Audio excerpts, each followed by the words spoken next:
सड़क पे घूम रहे हैं। आप गृह मंत्री भी ना तड़ीपार रहे थे, हाँ थे तड़ीपार। वो बाइज्जत बरी हुए हैं, उस केस में मोदी जी बाइज्जत बरी हुए हैं। आपकी सोनिया गांधी और राहुल गांधी बेल पे घूम रहे हैं। ये आप लोग जो है जिन वैधानिक संस्थाओं का दुरुपयोग करके विपक्ष के नेताओं को एक एक करके चुने हुए मुख्यमंत्रियों को आप जेल में डाल रहे हैं। जाएंगे तो ईवीएम सही होगी।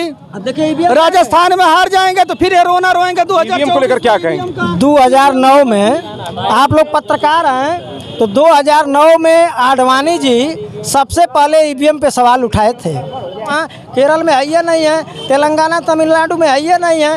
ये लोग झूठ के मोटरी हैं। ये लोग झूठा, जैसे 2 करोड़ रोजगार नहीं कहे थे मोदी जी कि 2 करोड़ रोजगार दे देंगे, और आज जो है रोजगार के लाले पड़े हुए हैं, नौकरी के लाले पड़े हुए हैं। के लिए न्याय किसान दिल्ली के बॉर्डर पे बैठा, ये लोग कहे खालिस्तानी है, और उसी किसान से मोदी जी ने आके माफ़ी मांगा कि भाई हमारे तपस्या में कुछ कमी रह गई है कि तुम्हारे पाँव के नीचे जमीन नहीं। क्या बात है, देखिए अपनी बात को कह रहे हैं। फिर भी मुगालता यह है कि फिर भी तुम्हें यकीन नहीं। 2 सीट पे कैंडिडेट नहीं दे पा रहे हैं। राहुल गांधी और गांधी परिवार रायबरेली और अमेठी के अपनी परंपरागत सीटों पे नहीं लड़ पा रहे हैं। इतना हल्का राहुल गांधी को आप मैं हल्के में नहीं ले रहा हूँ, उनको बहुत वजन में मैं लेता हूँ। वो ऐसी मिसाइल हैं कि 31 बार लॉन्च हुए लेकिन अभी अपने टारगेट तक पहुँच नहीं पाए। पांडे जी कह रहे हैं 2 सीट नहीं क्लियर कर पा रहे हैं आप। ये अमेठी जाएंगे, वायनाड जाएंगे, बगलिए में अपने घर का बगलिए में गाजीपुर है, वहाँ बलिया में नहीं दे पा रहे हैं, केसरगंज में नहीं दे पा रहे हैं, जहाँ से ब्रजभूषण शरण सिंह को लेके घूम रहे थे, टिकट नहीं दे पा रहे हैं। पांडे दोस्तों नमस्कार, आप देख रहे हैं हिंदुस्तान की बात। मैं लगातार घोसी लोकसभा में एक से बढ़कर एक सर्वे दिखा रहा हूं। लोकसभा का चुनाव यहां नज़दीक है। हर पॉलिटिकल पार्टियों में टिकट भी घोषित हो गया है और हर पॉलिटिकल पार्टियां प्रचार से लेकर प्रसार में लगातार जुटी हुई हैं। मैं इस वक्त लोकसभा घोसी में हूं, लेकिन विधानसभा मऊ में हूं, और मऊ विधानसभा एक चर्चित विधानसभा है। यहाँ लगातार मुख्तार अंसारी 5 बार विधायक चुने गए थे। हालांकि इस वक्त उनके बेटे अब्बास अंसारी यहाँ से विधायक हैं, लेकिन लोकसभा में रुझान क्या है लोगों का, मैं बातचीत करूंगा कि यहाँ की जनता लोकसभा चुनाव में क्या चाह रही। बहुत स्वागत है बातचीत करने की। क्या नाम है? तूफान सिंह निकुम, भारतीय जनता पार्टी। बहुत स्वागत है। क्या लग रहा है, लोकसभा 2024 की चर्चाएं तेज हैं घोसी में? 2024 का चुनाव क्लियर है। यहाँ एनडीए बनाम एनडीए का चुनाव है, तो क्लियर हो गया। हाँ, चुनाव क्लियर है। बात और चल रहा है कि भारतीय जनता पार्टी के कार्यकर्ता बताया जा रहा है कि अरविंद राजभर से नाराज चल रहे। कितनी सच्चाई इसमें आप बताइए। इसमें तनिक मात्र भी सच्चाई नहीं है। विरोधी दल के द्वारा एक षड्यंत्र के तहत एक प्रोपेगेंडा तैयार किया जा रहा है कि भारतीय कार्यकर्ता आपके भारतीय जनता पार्टी का बैनर लगा के चल रहे हैं, लेकिन वो कह रहे हैं कि अगर कमल का फूल रहेगा तो हम लोग वोट देंगे, लेकिन छड़ी पर वोट नहीं देंगे। ये बैनर लगा के चल रहे होंगे, आयातित कार्यकर्ता होंगे, कैडर नहीं होंगे वो भाजपा का। कितनी सच्चाई, इसको कहीं कहीं गलत माना जाए? उसका वो सरासर गलत है। वो विरोधी दलों के द्वारा नया एक षड्यंत्र गठित किया जा रहा है घोसी लोकसभा के चुनाव में। ये प्रत्याशी को भाजपा पसंद नहीं करे या भाजपा के वोटर पसंद नहीं कर रहे हैं। लेकिन कोई भी चर्चाएं जब होती हैं तो कुछ न कुछ उसमें रहता है। कितनी सच्चाई आप इसको समझते हैं? राजनीति में बहुत सारी चर्चाएं ऐसी भी होती है चुनाव के दौरान, जो एक माहौल क्रिएट करने के लिए विरोधी द्वारा जो षड्यंत्र होता है उसके तहत खड़ा की जाती है। उन चर्चाओं का कोई विरोध नहीं है। कोई विरोध नहीं। देख सकते हैं कि इन्होंने कहा कि अरविंद राजभर का विरोध नहीं है, विपक्षी पार्टियों के द्वारा बता षड्यंत्र रचा जा रहा है। लेकिन मैं पांडे जी से बातचीत करूंगा। पांडे जी बहुत स्वागत है, आइए बातचीत। ये कह रहे हैं कि पार्टी के जो भारतीय जनता पार्टी के कार्यकर्ता उनका विरोध नहीं है अरविंद राजभर को लेकर। देखिए, हमारे मित्र ने जो कहा कि विरोध नहीं है, तो विरोध तो दर्शाता ही है कि 2 डिप्टी सीएम आ गए और एक डिप्टी सीएम आके उप मुख्यमंत्री प्रत्याशी को घुटने के बल टिका करके और माफ़ी मंगवाते हैं, तो विरोध तो है ही। अब ये लोग भले ही उसको उजागर न करें तो विरोध तो असंतोष है। क्या लग रहा है? देखिए आपके साथी कह रहे हैं इस तरह की बात। अच्छा ये बताइए, वो हमारे एनडीए के गठबंधन दल के प्रत्याशी हैं और जिस बात का वो जिक्र कर रहे हैं वो कोई आम सभा नहीं थी, लेकिन माफ़ी तो मांग रहे थे, सही है। मैं उसी बात पे आ रहा हूँ कि क्या अगर आप अपने परिवार में आपसे अगर कहीं से कोई गलती हुई, कोई नाराज़ है, तो आप अपने परिवार के सदस्य को मना नहीं सकते हैं? वो कहाँ से गलत है, हमको बता दीजिए। क्या कहेंगे आप? देखिए ये खुद जाहिर कर रहे हैं कि वो आम सभा नहीं थी। जनता के बीच प्रत्याशी जाता है तो क्षमा याचना करता है तो जनता समझ लेती है, लेकिन वहाँ भारतीय जनता पार्टी का कैडर का मीटिंग था और वहाँ जिस तरीके से दो बार वो वीडियो खुद कह रही है कि घुटने के बल नीचे झुको, तो इस तरीके से करना निश्चित ही भारतीय जनता पार्टी के कार्यकर्ताओं में कहीं ना कहीं असंतोष था। और जो पूर्व में बयान है ओम प्रकाश राजभर जी के, बहुत उन्होंने कहा कि योगी जी को मठ में भेज देंगे, योगी जी से घंटा बजवाएंगे और भारतीय जनता पार्टी के कार्यकर्ताओं को जो ये करेगा माँ बहन की गालियाँ तक दे डाले। मोदी जी को सबसे बड़ा झूठा। देखिए राजनीति में हम लोग भी वैचारिक लड़ाई लड़ते हैं, वैचारिक लड़ाई लड़ना और विचारधारा के आधार पर लड़ाई लड़ना, लेकिन किसी को अब शब्द न कहना ये हमारी जिम्मेदारी है। फिर भी तो भाजपा मंत्री बना दी पांडे जी। देखिए भारतीय जनता पार्टी अब किस मुगालते में है। भारतीय जनता पार्टी सोचती है, यही तो आश्चर्य की बात है। एक तरफ भारतीय जनता पार्टी कहती है कि मैं विश्व का सबसे बड़ा दल हूँ और आके यहाँ एक समझौता करना पड़ जाता है, तो कहीं ना कहीं भारतीय जनता पार्टी की मजबूरी है कि ऐसे लोगों को अपने अलायंस में शामिल करना और जो गाली देता रहा हो, जो पूर्व में उनको उल्टा सीधा इतना बयान आजकल चल रहा है भाई साहब कि लोग विश्वास नहीं कर रहे हैं। और सबसे बड़ी बात है कि राजनीति में स्थिरता होनी चाहिए। राजनीति में आप कभी सपा के साथ जाएंगे, कभी भाजपा के साथ जाएंगे, फिर सपा के साथ आ जाएंगे। जहाँ सम्मान मिलेगा वहीं न जाएंगे। सम्मान अगर रहता ना तो घुटने के बल टेकवा के माफ़ी लोग नहीं मंगवाते, और सम्मान रहता तो 8 महीना 9 महीना पहले ज्वाइन किए थे, मंत्री बना दिए जाते। लेकिन चुनाव आचार संहिता लगने से 2 दिन 1 दिन पहले 3 दिन पहले उनको बना दिया जाता है। विभाग भी बढ़ जाता है, लेकिन अभी पूरे मंत्री नहीं, अभी विभाग की मीटिंग भी नहीं कर पाए हैं। हमारे साथ बातचीत रमन पांडे कर रहे हैं, लेकिन इनके विरोधी साथी भी खड़े हैं। इन्होंने कहा कि यहाँ इंडिया का कहीं न कहीं डंका बजने वाला है। क्या उनकी बातों का जवाब है आपके पास? चुनाव एनडीए बना इंडी गठबंधन का है। मोदी जी के नाम पे और योगी जी के नाम पे यहाँ मतदान होगा, उनके चेहरे पे मतदान होगा। जो पार्टी अपने कैंडिडेट तक उत्तर प्रदेश में खड़ा नहीं कर पा रही है, यहाँ पे जिनका मूल वोट जिस पार्टी का पिछले बार 1.5 लाख वोट पाए थे, जो समाजवादी पार्टी, वह बता रही है, और उनके जो गठबंधन के साथी है हमारे कांग्रेस के मित्र, 16,000 इनके प्रत्याशी वोट पाए थे। अब वो बता रहे हैं कि 4.5 लाख जो पाए वो। राहुल गांधी की भी चर्चाएं पश्चिम में तेज चल रही हैं। भाई पश्चिम में अगर तेज है तो 17 सीटों पर कैंडिडेट दे देना। रायबरेली से क्यों नहीं लड़ रहे हैं? अमेठी रायबरेली उनकी परंपरागत सीटें हैं, वहाँ से क्यों भग रहे हैं वायनाडो? क्या कहेंगे, क्या कहेंगे? देखिए हमारे जो मित्र हैं ना, ये लोग इतना घमंड इनको ज़्यादा हो गया है कि ये कह रहे हैं 400 पार, हमको कह रहे हैं 17 सीट। कांग्रेस जो है एक ऐसी विचारधारा वाली पार्टी है जो लोकतंत्र में विश्वास रखती है। हम 17 सीटों पे लड़ रहे हैं, मुझे कोई उसमें दिक्कत नहीं है, हम 17 सीट पे लड़ रहे हैं। लेकिन ये लोग जो हैं 400 का झूठा नारा। अच्छा ये बताइए 400 से कहाँ ये लोग पा रहे हैं सीट? ये कर्नाटक में, केरल में, कर्नाटक में अभी जो टीवी का दे रहा है आंकड़ा, जो दे रहा है सर्वे दे रहा है, इनकी 10-15 सीटें कम होने जा रही है। वहाँ केरल में है नहीं है, तेलंगाना तमिलनाडु में है नहीं है। ये लोग झूठ के मोटरी हैं। ये लोग झूठा, जैसे 2 करोड़ रोजगार नहीं कहे थे मोदी जी कि 2 करोड़ रोजगार दे देंगे, और आज जो है रोजगार के लाले पड़े हुए हैं, नौकरी के लाले पड़े हुए हैं। बच्चों के जो है अभी 60,000 पुलिस की भर्ती आई थी, एग्जाम रद्द हो गया। अब कहते हैं चुनाव बाद होगा, फिर उसके बाद कहेंगे कि 2027 में होगा, तब तक विधानसभा का चुनाव हो जाएगा। महंगाई के जो मामला हैं, देखिए ये लोग मुद्दे पे बात नहीं करेंगे। ये धर्म में, जातियों में लोगों को बांट करके आज जो है पुरानी पेंशन को बहाली को लेकर के केंद्रीय और राज्य कर्मचारी जो हैं उनकी पेंशन खत्म कर दी गई। भाई हम तो इस पक्ष में नहीं है। नेता 1 दिन के लिए विधायक बनेगा, सांसद बनेगा, वो ताउम्र पेंशन लेगा, और जो जवानी भर नौकरी करेगा, बुढ़ापे तक जाएगा, उसकी पेंशन आपने एक धड़े में समाप्त कर दिया। हमारी सरकार देखिए, राहुल गांधी ने 5 न्याय की बात किया है, 5 न्याय की बात किया है। महिलाओं के लिए न्याय, युवाओं के लिए न्याय, श्रमिकों के लिए न्याय, किसानों के लिए न्याय। किसान दिल्ली के बॉर्डर पे बैठा, ये लोग कहे खालिस्तानी है, और उसी किसान से मोदी जी ने आके माफ़ी मांगा कि भाई हमारे तपस्या में कुछ कमी रह गई है। इनके तपस्या में कुछ कमी रह गई है और काला कानून जो कृषि बिल था उसको वापस ले लिए। ये लोग क्या बात करेंगे? ये लोग 10 साल होने जा रहा है, पूछिए किसी आम जनता के लिए हक और हकूक के लिए कानून बनाए। हमने सूचना का अधिकार दिया कि 5 रुपये का डाक का टिकट लगा के किसी भी मंत्री, विधायक, प्रधानमंत्री का भ्रष्टाचार उजागर करना हो तो मांग लेना। हमने भोजन का अधिकार दिया, जो 5 किलो राशन ये लोग दे रहे हैं ना, इनकी योजना नहीं है, वो मनमोहन सिंह की फूड सिक्योरिटी बिल का योजना है। जो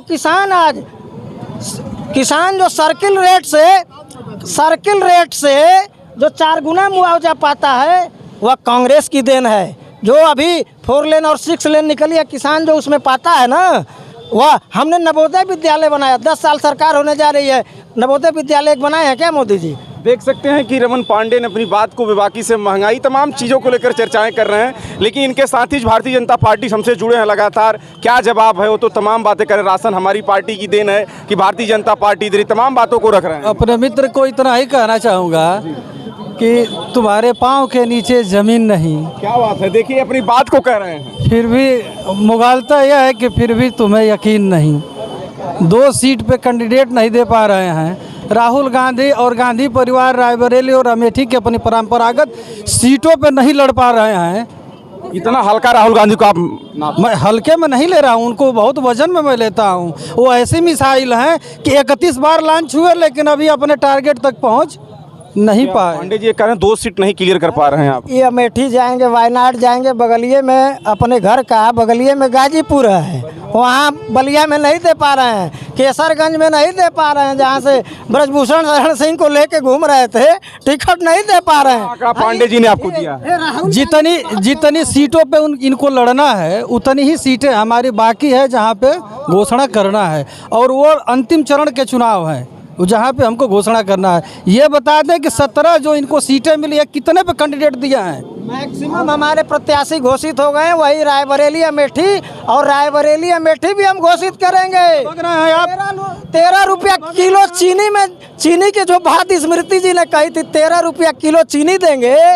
अब उनका झूठा जुमला वहाँ नहीं चलेगा। अमेठी की जनता तैयार है। क्यों वायनाड अगर अमेठी की जनता आपके साथ खड़ी है तो क्यों वायनाड भग रहे हैं आप?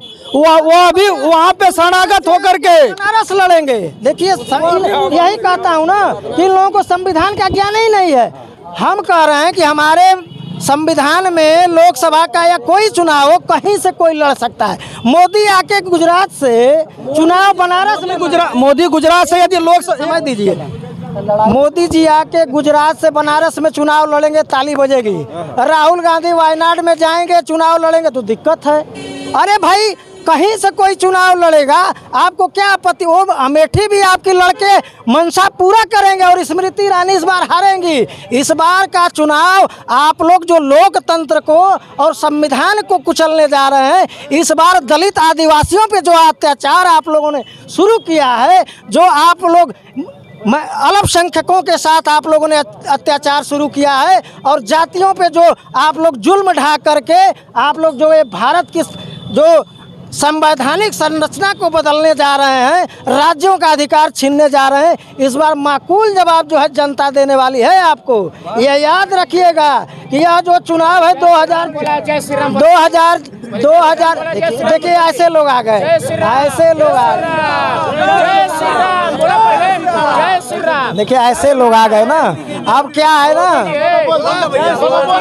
जब बनारस आए संविधान की इन्होंने बताया, ये दुहाई दे रहे थे। भाई साहब एक सेकंड, हमारे कांग्रेस के मित्र संविधान की दुहाई दे रहे थे कि 10 सालों में भारतीय जनता पार्टी ने संविधान की हत्या कर दी। मेरे मित्र यह बताना भूल जाते हैं कि संविधान की हत्या तब हुई थी जब 19 महीने तक प्रेस, विपक्ष और पूरा देश बंद था सलाखों के पीछे।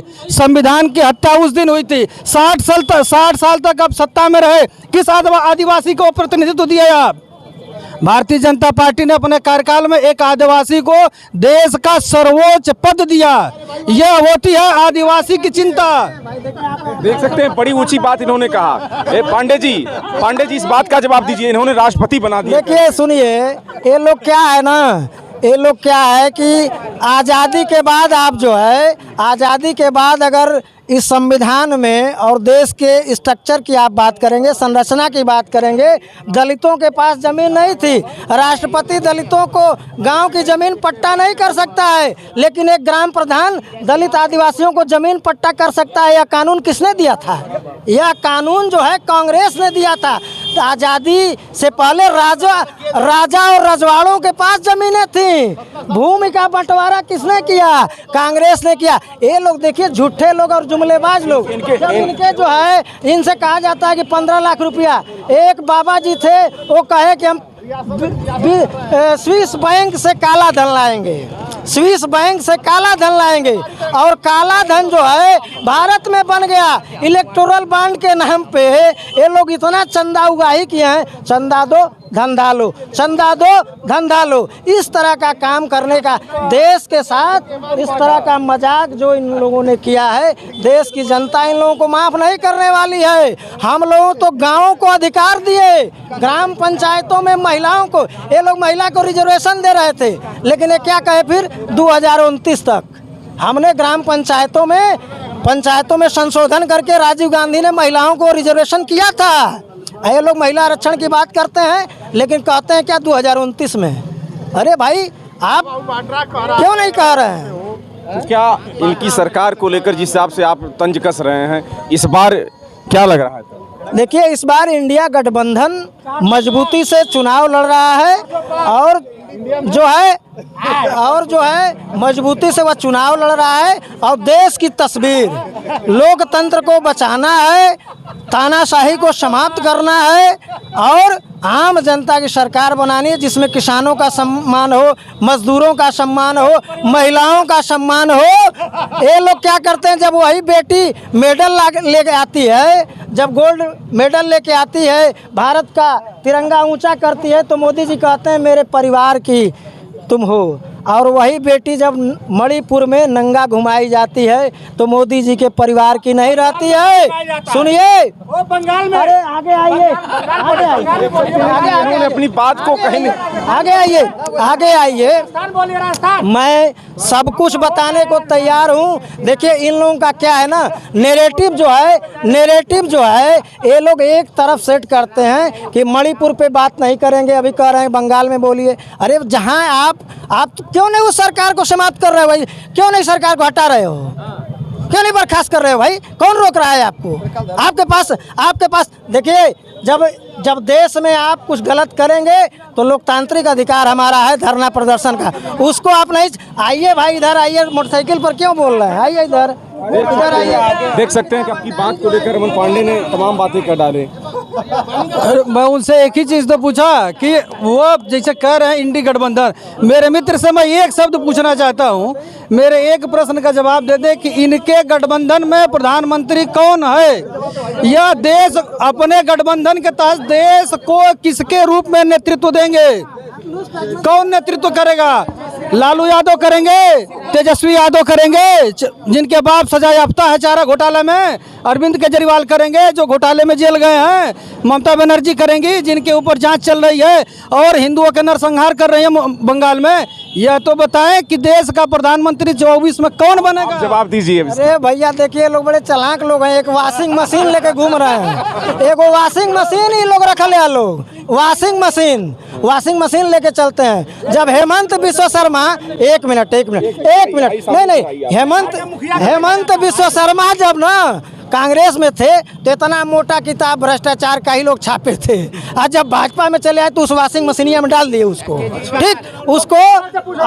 और जब क्या है कि नारायण राणे, छगन भुजबल, अजीत पवार जब विपक्ष में थे तो मोदी जी कहते 70,000 करोड़ का भ्रष्टाचार, लेकिन जब भाजपा में आ गए इनके साथ। इनका 30 सेकंड मैं अपने मित्र को बताना चाहूँगा, इन्होंने कहा कि हेमंत बिश्व शर्मा आसाम के जो मुख्यमंत्री है, अभी 3 बार वो सीबीआई हेडक्वार्टर में 3 बार मुख्यमंत्री रहते हुए उसी केस में सीबीआई हेडक्वार्टर में 3 बार प्रस्तुत हुए हैं अपनी बात रखने के लिए। जैसे ये आरोप लगाते हैं, मैं तो कह रहा हूँ ना कि बंगाल में जितनी जांचें चल रही है ईडी सीबीआई की, वह कोर्ट के आधार पर चल रही है, कोर्ट के कहने पर मुकदमा दर्ज हुआ है। आपको किसने रोका है? अगर कोई नेता मेरा भ्रष्ट है, आपको यदि लग रहा है, आप कोर्ट जाइए, कोर्ट से सीबीआई और ईडी की जांच कराइए। ये क्या कर रहे हैं पांडे जी? लेकिन समस्या यह है कि इनके एक जीजा जी हैं, 50 लाख लगाते हैं, 500 करोड़ कमाते हैं। वह मशीन नहीं बताएंगे कि वह कौन सी मशीन थी जिसमें 50 लाख रुपये में डीएलएफ से जमीन ली है और वही जमीन फिर डीएलएफ को 500 करोड़ में बेच दी है। ये तो कह रहे हैं कि आप क्यों नहीं विपक्ष की जांच करा, पक्ष की जांच करा रहे हैं? क्यों नहीं जांच करा रहे? अभी भूपेश बघेल को कोर्ट का आया है, ईडी में उनको जो है, ईडी में ये लोग ईडी फंसा रही थी, उनके ऊपर चार्जशीट दायर होने जा रही थी, लेकिन कोर्ट ने क्या कहा? कोई मामला नहीं है। इन लोगों को आज जो है शर्म जो है, इन लोगों के पास कुछ नहीं है, कुछ नहीं है, ऐसा है। हाँ देखिए देखिए देखिए, 50 लाख रुपए लगा के 500 करोड़ की अर्निंग हो गई। राहुल गांधी के पास वो कौन सी फैक्ट्री लगाए हैं जो कि अरबों खरबों रुपए के मालिक है? सोनिया गांधी कौन सी इंडस्ट्री चलाती है जो विश्व की 13वीं नंबर की महिला थी 2010 में? ये देखिए क्या है, एक नेता, एक अधिकारी थे आईएएस हरियाणा में, अशोक खेमका ने रावत बाड्रा पे आरोप लगाया, डीएलएफ के मामले में उनके ऊपर जांच बैठी। आज हरियाणा की कोर्ट और हरियाणा की सरकार ने रावत बाड्रा को क्लीन चिट दिया। देखिए आज आपकी सरकार है भाई, अगर राहुल गांधी गलती किए हैं तो आप जेल में डालो ना भाई, उनको ले जाओ। जेल में ही है भाई साहब, वो जमानत पे घूम रहे हैं। आप गृह मंत्री भी ना तड़ीपार रहे थे, हाँ थे तड़ीपार। वो बाइज्जत बरी हुए हैं, उस केस में मोदी जी बाइज्जत बरी हुए हैं। आपकी सोनिया गांधी और राहुल गांधी बेल पे घूम रहे हैं। ये आप लोग जो है जिन वैधानिक संस्थाओं का दुरुपयोग करके विपक्ष के नेताओं को एक एक करके चुने हुए मुख्यमंत्रियों को आप जेल में डाल रहे हैं। जाएंगे तो ईवीएम सही होगी। देखिए राजस्थान में हार जाएंगे तो फिर ये रोना रोएंगे। 2024 को लेकर क्या कहेंगे? 2009 में आप लोग पत्रकार हैं, तो 2009 में आडवाणी जी सबसे पहले ईवीएम पे सवाल उठाए थे 2009 में। और देखिए जब आप सत्यता की बात करेंगे तो सत्य को स्वीकार करना पड़ेगा। अगर हमारा कोई मांग है चुनाव आयोग से कि कुछ हमको शंका है ईवीएम को लेकर के, तो चुनाव आयोग को हमको संतुष्ट आयोग ने आपको 30 दिन का समय दिया था कि विश्व का कोई भी हैकर लेकर आइए और मीडिया के सामने हैक करके दिखाइए। क्यों नहीं गए आप जनता को भ्रमित करते हैं। आपकी पार्टी स्वतः भ्रमजाल से उत्पन्न पार्टी है। यह वह पार्टी है कांग्रेस पांडे जी, यह वह पार्टी है जिसके 10 राष्ट्रीय अध्यक्ष अंग्रेज रहे हो, जिसकी स्थापना अंग्रेजों के द्वारा की गई पार्टी हो। वो बताते हैं कि 5 बार जो है माफी। बोल दीजिए। हाँ, देखिए मैं चुनावी चर्चाओं को लेकर लगातार चल रहा हूँ, यहाँ एक से बढ़कर एक यहाँ लोग हमसे बातचीत कर रहे हैं। क्या कहेंगे इस बार चुनाव लोकसभा घोषित? इस बार चुनाव धर्म और राष्ट्र से नहीं हो रहा है, राजनीति हो रही है। राजनीति किसकी हो रही है? जो लोग उब चुके हैं, सरकार से उब चुके हैं। सरकार की नीतियां आप गिनाइए। पहले सरकार ने 2014 में कहा था कि 2 करोड़, केंद्र में बोले थे मोदी 2 करोड़ मैं युवाओं को रोजगार दूंगा।